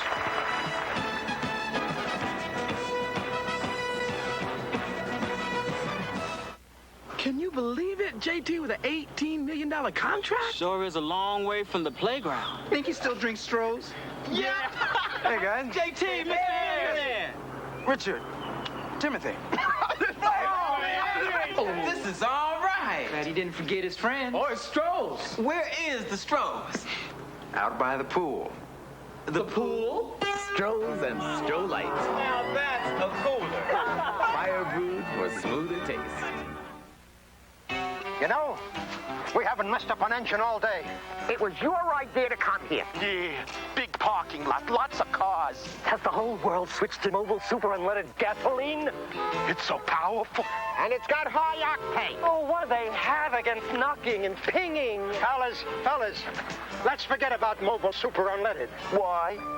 It's beneath us.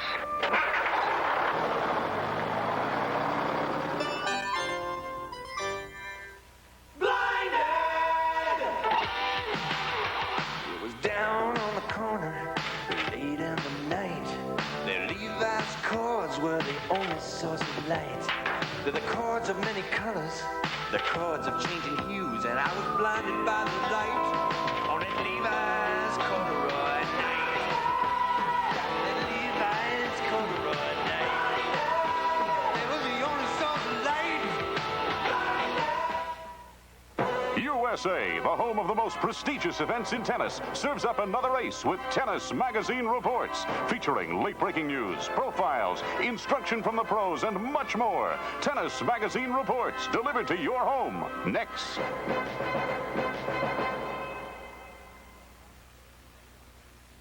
June Lockhart plays a mail-order bride who's out to avoid a deadly send-off on the Alfred Hitchcock Hour at 11 p.m. Eastern tonight. George Pappas began the evening in 5th place, but he twitched his way right to the top. $15,000 in the championship of the Buffalo Open. Now, quickly, we have Phil Cantonese, who's the vice president of Bell's Market, and Art Kurtz, who's the general manager here at Suburban Lanes. Gentlemen, the presentations that George has worked so hard for. George, congratulations. I'd like to be the first to acknowledge such an outstanding tournament for yourself. Thank you very much. Phil. Thank you. Mr. Kurtz? George, congratulations. The check says it all, guy. Good luck to you. Thank you. Thank you very much. Thank you, gentlemen.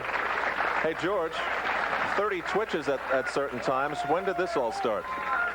Well, I've had a lot of problems getting the right feel when I put my hand in the ball, and the heat got to me a little bit today, and I just couldn't get comfortable, and I just kept moving and twitching to stay loose until I got lined up, and then everything came out right. But without Bell's Markets and Jerry back here at Suburban Lanes, we wouldn't be here. And I just would like to thank everyone for coming out. I'd like to thank Suburban Lanes and Jerry back and Bell's Markets for sponsoring the tournament, and I'm looking forward to coming back again next year.